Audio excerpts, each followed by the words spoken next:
There's a hard, a soft and a super soft that's going to be in evidence this weekend.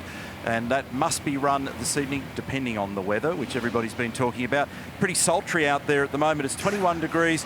The breeze is a tailwind down the front straight, and it's sitting at around about 10 kilometres an hour at the moment. So there's been little personality changes every week that we've been out here as far as the weather's concerned. BP Ultimate Pit Lane is officially open. Qualifying's underway. If you're trying to distinguish between them, the hard tyre's got a yellow marking on the sidewall. The super soft is white, which therefore makes it the same as the soft tyre we ran last weekend. Mark Scase back in the commentary box. Next year, it'll be a blue marking on the sidewall, just to help us all distinguish the tyre. Welcome back. It's pretty sticky out there. It certainly is. And you were talking about Di Pasquale's performance in qualifying. Anton Di Pasquale comes out onto the straight, beautifully done. And this is going to be the marker lap. This is going to be a number that's going to put him to the pointy end. It'll put him up to P1. Beautiful job with a 29.75. That's the fastest lap of the weekend so far. He turned the wheel and actually locked the rears, and he just had to gather it up before he got to the apex. The middle sector, and that would have hurt him at turn 8, is about 3.5 tenths of a second away from Anton Di Pasquale. I think they just rattled some wets on Will Brown's car as well. Remember, there's a bit more space in this session, time, duration-wise, than it would normally be the case as we pick up on Brody. Well done, buddy. That's going to push you first or second.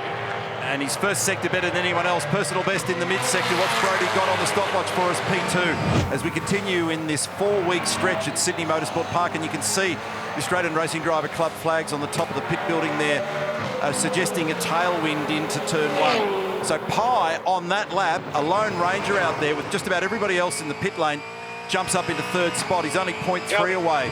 3 minutes remain. Armour All qualifying. This is vying for a position in the top 10 shootout to come in our broadcast this afternoon. And then tonight, under lights, we've got double the distance of recent weekends. We go from 32 to 64 laps, from 125 to 250 Ks. We'll do it under lights, and it'll be cool. Here's some drama going on as the gamesmanship begins for the final lap as Waters decides with Davison, and there's a under investigation car 17 impeding car 6, so that may have been part of that from before. Those two cars. Yeah. So Will takes a very high line onto the straight. So Motorsport Australia confirming on the graphic that there's something to look at here. Mostert is 10th, Winterbottom is 11th. Zane Goddard, who's done a fine job, is sitting in 12th at the moment. Will Brown's outside. Last week's race winner, inaugural supercar race winner, is outside the top 10. Slade jumps up now into 10th. Mostert's been displaced. Hazelwood. Forward comes up 3 spots. What's Percat got for us? He's down in 16th, but he's on a couple of personal best sector splits. This might get Nick Percat in there. He's been very consistent just in the last couple of weeks. Percat to the line and moved up into 6th position, up 10 spots. How's that? So a 30.2 is the number that you've got to be under to stay in. We're on board with the man who is currently 10th, Cam Waters, on a 30.22. Todd Hazelwood, great job. Jack LeBrock, great job to be 8th and 9th. He's backed it off, obviously. Those tyres have had the 1 lap factor and they're over and out. I think that's everybody done and dusted. I think so too. Young Neil, how's that gap at the pointy end? I did not expect a number like that. Now, remember early in the Sydney Motorsport Park foray, he gapped the field by a record margin of 0.65 of a second, the highest margin in history.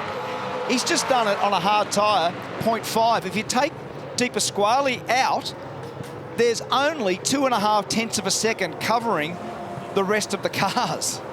And it just keeps a perfect set of numbers for him. So fastest in practice 1, fastest in practice 2, fastest now in the first portion of Armour All qualifying as the field rolls in, and that's his engineer, Ludo Lacroix, down at the Shell V-Power Racing Team garage. And his teammate currently 4th position. So that gets those guys sorted into the shootout. They'll run in reverse order, commencing with Cam Waters, Hazelwood, LeBrock, Pye, Percat, Kostecki, Davison, Whincup, Van Gisbergen, and this man on screen. And frustration for Tim Slade and for Chaz Mostert, Mark Winterbottom, Bryce Fullwood, when they've missed out by the tiniest of margins. Confirmation of those results for you. And as Mark said, that is a huge, huge gap. Very tight between the teammates, though, between Shane and Jamie. Nothing in that number. And then Davison, Kostecki, Percat, who just snuck in right at the very end from Pye, LeBrock, Hazelwood and Waters. And these are the guys that'll tell stories of woe, of what may have been. So it'll be a little bit of this and a little bit of that. If only I had some space, if only I had another lap.